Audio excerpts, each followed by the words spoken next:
Ecológica, seu podcast sobre meio ambiente.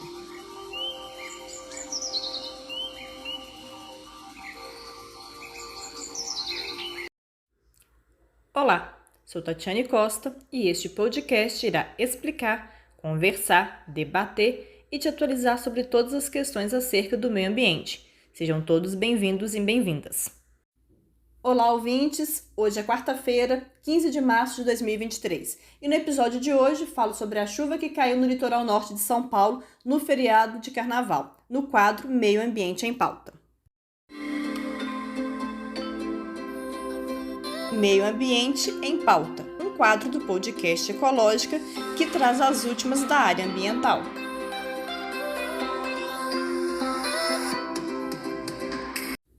Entre os dias 18 e 19 de fevereiro deste ano, o litoral norte de São Paulo foi atingido por fortes chuvas que superaram 600 milímetros de precipitação em 24 horas. Esse volume recorde se deu devido às mudanças climáticas que o nosso planeta está sofrendo, o que sinaliza a necessidade dos governos construírem a resiliência e adaptação aos efeitos dessa crise, que, segundo apontam os especialistas, se tornaram frequentes e estão bem mais intensos seus efeitos, podendo ficar ainda mais severos e ainda mais frequentes de acordo com os mesmos. E a prova disso é que volumes expressivos como o que caiu sobre o litoral norte de São Paulo estão ficando comuns e cada vez maiores. Em janeiro de 2020, em 3 horas apenas, choveu 175,6 milímetros na Regional Centro-Sul de Belo Horizonte, 132,8 milímetros na Regional Barreiro e 101,6 na Regional Oeste. No mês de dezembro de 2021, o município de Itamaraju, no sul da Bahia, registrou 769,8 milímetros, sendo que a média para o mês é de 148 milímetros, segundo o CEMADEM, Centro Nacional de Monitoramento e Alerta de Desastres Naturais. Em 2022, no mês de março, em Petrópolis, choveu 534,4 milímetros em 24 horas. E agora, em fevereiro deste ano, o litoral norte de São Paulo é atingido por uma chuva de mais de 600 milímetros em 24 horas. Portanto, estamos vendo que a cada ano essas chuvas ficam ainda mais intensas e elas ocorrem em várias partes do país. Mas o que explica a chuva do feriado de Carnaval na região norte de São Paulo, do litoral norte de São Paulo? Bem, as chuvas elas variam em suas características, intensidades, duração e também em seus processos de formação. E por isso que elas irão também variar em relação às características, duração e intensidade, pois uma chuva pode se formar a partir do encontro de uma massa de ar fria e seca com uma massa de ar quente e úmida, ou a partir da ascensão de uma massa de ar carregada de umidade que se encontra com alguma elevação geomorfológica, alguma elevação do relevo, como serras, montanhas, por exemplo. Enfim, existem vários processos de formação de chuva, e o que resultou na incidência do feriado de Carnaval foi que houve a formação de uma área de baixa pressão na região, e áreas de baixa pressão, de modo geral, costuma propiciar a formação de nuvens e ocorrência de chuvas também. E bem nessa área houve o encontro de uma frente fria, bem peculiar inclusive, que foi capaz de baixar as temperaturas na região sul do país e em países vizinhos, a ponto de ser considerada a frente fria mais intensa dos últimos 54 anos e que veio do sul.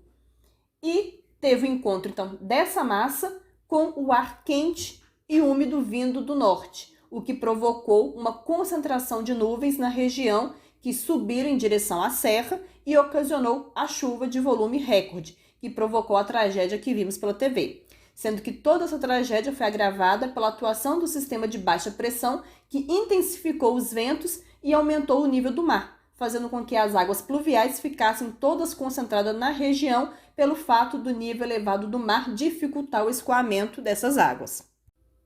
E o que as mudanças climáticas têm a ver com isso? Bom, quando se aumenta a temperatura, também se aumenta o vapor, e isso deixa mais instável o clima tropical, além de mais úmido e quente. E um dos catalisadores para essa tragédia, para essa catástrofe, foi a frente fria vindo do sul, que foi bem peculiar, inclusive, atípica, intensa, que baixou as temperaturas a ponto de termos neve em alguns lugares em pleno verão de fevereiro. E as frentes frias são responsáveis pela formação de chuva quando encontram o ar quente e úmido. Portanto, se esse ar está mais quente e mais úmido, a chuva tende a ser mais forte, mais intensa. E se também há uma certa instabilidade maior nessa condição, nessa massa de ar, vamos por assim dizer, né? Então, a tendência é que essa chuva seja realmente mais intensa, né? Ocorra de forma mais acentuada e mais volumosa, igual foi a que tivemos, né? Que aconteceu no litoral norte de São Paulo no feriado do Carnaval. Por isso é que passou da hora das cidades planejarem seus espaços de acordo com o contexto das mudanças climáticas, em que eventos extremos como esse se tornarão cada vez mais frequentes e cada vez mais extremos, né, mais intensos, como já estamos vendo acontecer. Então, eles não só se tornarão, como já estão se tornando mais frequentes e mais intensos. Só que se não houver ações de combate ao agravamento da crise climática, esses eventos extremos que já estão ocorrendo, esses eventos climáticos extremos que já estão ocorrendo de forma mais intensa e frequente, ficarão ainda mais frequente e mais intenso do que já estão sendo.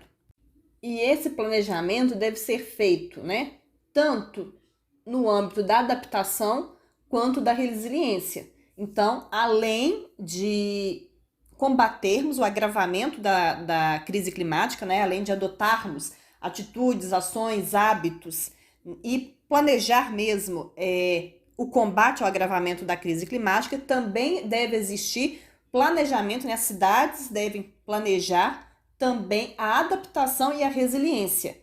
No entanto, eu devo observar aqui que a tragédia que aconteceu ali, a tragédia social, humana desse evento, isto é, as mortes, os desabrigados, os desalojados, feridos e tudo mais, eles não são bem uma consequência da ausência desse planejamento. É claro que essa ausência, ela contribuiu para que toda essa tragédia ocorresse, mas ela não essa ausência desse planejamento não é uma consequência direta, né? Aliás, a tragédia não é uma consequência direta dessa ausência de planejamento como se fosse a única causa, não.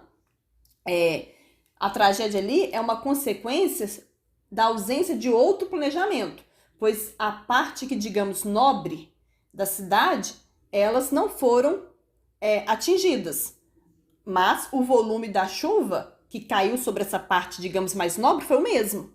Porém, elas não viveram, não experimentaram, não vivenciaram a catástrofe da mesma forma que as outras partes, né? A parte tida mais vulnerável, né? Então, essa parte, digamos, mais nobre, não sentiu os efeitos da mesma forma que a parte mais vulnerável. Então, o que faltou ali foi sim um planejamento, mas um planejamento urbano-social, não um planejamento voltado para o contexto das mudanças climáticas, apesar de que tal planejamento se faz necessário e faltou ali e contribuiu. Mas, num primeiro plano, o planejamento que ali faltou e que, portanto, ocasionou a tragédia foi esse planejamento urbano-social que não existiu. E o que seria esse planejamento urbano-social? É tratar todos os cidadãos igualmente, né, de forma igual, sem distinção de classe, social e renda. E sem falar também que aquela região da tragédia, né, o litoral norte de São Paulo, é uma região de extrema e elevada especulação imobiliária, o que faz com que a região sofra com os loteamentos, com a abertura dos loteamentos, né, abertura de vias e de demais estruturas para construir um condomínio, um bairro, alguma coisa do tipo, o que reduz a capacidade, portanto, de infiltração das águas pluviais, ao suprimir as vegetações, né, do entorno, né, da região, e passar asfalto, concreto e tudo mais. E, além disso, pode afetar também, toda essa especulação imobiliária, pode afetar também a estabilidade geológica da região, pois trata-se de uma região de serra. E mesmo esses condomínios, esses bairros, digamos, nobres, vamos por assim dizer, não se localizando próximo das encostas, próximo das áreas vulneráveis, toda essa obra de infraestrutura para a abertura do loteamento desses bairros, desses condomínios, toda essa obra irá provocar a desestabilização da área, pois trata-se de uma área, que eu já mencionei aqui, de serra, né? Trata-se de uma região de serra e de uma serra fortemente inclinada. E isso pode facilitar, intensificar e agravar processos de deslizamentos, Por isso é que, na verdade, nem moradia alguma ali deveria existir, em nenhuma parte. No entanto, existe. E já que existe, o mínimo que as prefeituras dos municípios ali deveriam fazer era garantir, em primeiro lugar, a segurança dos que ali já vivem, né, dos seus cidadãos, dos seus contribuintes, que pagam seus impostos, e, em segundo lugar, não permitir mais moradia na região, ou seja, não permitir a construção de mais casas, né, muito menos, né, loteamentos e criação de bairros, nada disso, porque é uma região extremamente geologicamente vulnerável, porque é uma região de serra, de encosta. Então, não é para poder permitir mais construções. Dito isso, finaliza esse episódio com a seguinte reflexão. Vivemos tempos de eventos extremos e, infelizmente, tais eventos não deixarão de fazer parte das nossas vidas. Então, se não quisermos que eles fiquem ainda mais severos, porque eles podem, temos que combater o agravamento dos efeitos da mudança climática e temos que cobrar de nossos governantes isso, bem como é urgente e necessário criarmos, construirmos adaptação e resiliência para essas ocorrências. No entanto, não a construímos sozinhos. Então, temos de cobrar isso também dos nossos governantes. E tudo isso passa pela maneira como vemos, como enxergamos e relacionamos com o meio ambiente, pois a chuva em si é um fenômeno natural e necessário para a manutenção da vida, assim como os deslizamentos, as enchentes e as inundações. Todos esses três também são fenômenos naturais, uma vez que, quando encharcado, o solo das encostas deslizam e levam com eles tudo acima deles e tudo que eles veem pela frente. Os cursos d'água também, quando saturados, transbordam ou no nível do canal, que é a enchente, ou para além dele, que é a inundação. Por isso que essa área além do canal, que se enche de água nessas épocas, na época de cheia, é chamada de planície de inundação. Portanto, tais fenômenos naturais irão continuar acontecendo. O problema deles é que eles estão ficando mais intensos por conta da crise climática e poderão ficar ainda mais se não impedirmos o agravamento desse e de outros efeitos. Por isso que o planejamento a nível de contexto de mudança climática é fundamental, porque esses eventos climáticos são fenômenos naturais. No entanto, como eu apontei aqui, eles estão ficando mais intensos por conta da crise climática. Esse é o problema.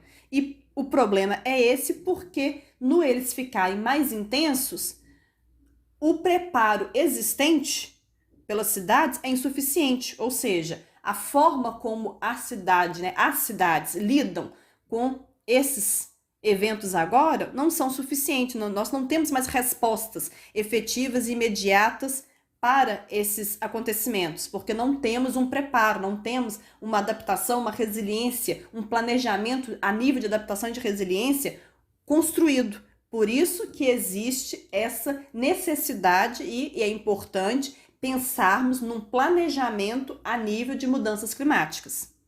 Dessa forma, precisamos ver os cursos d'água como parte integrante das cidades e inseri-los na paisagem urbana, ou seja, descanalizar, destampar, despoluir, revitalizar e sempre pensar em planejamento e gestão de recursos hídricos a nível de bacia e não a nível de limites políticos, a nível de município, estado, pois elementos naturais, como serras, cursos d'água, não conhecem fronteiras. Não existem fronteiras de município, de estado, de país para cursos d'água. Então, o planejamento e a gestão de recursos hídricos tem que ser dentro do contexto das mudanças climáticas e também tem de serem feitos a nível de bacia hidrográfica, já que um rio, muitas vezes, passa em mais de um município.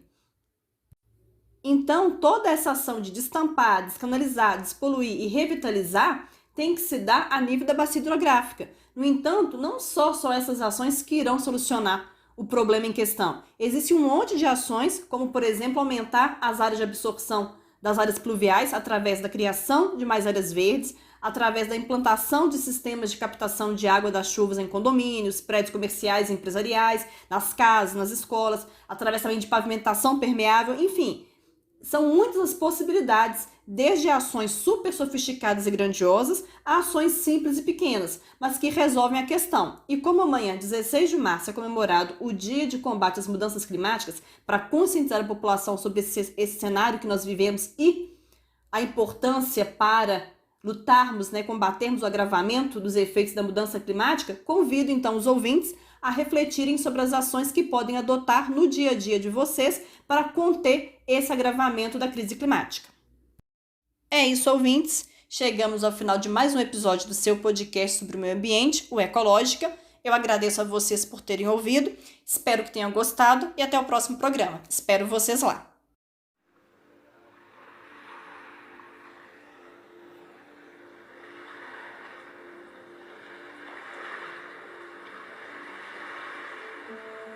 Ecológica, seu podcast sobre meio ambiente.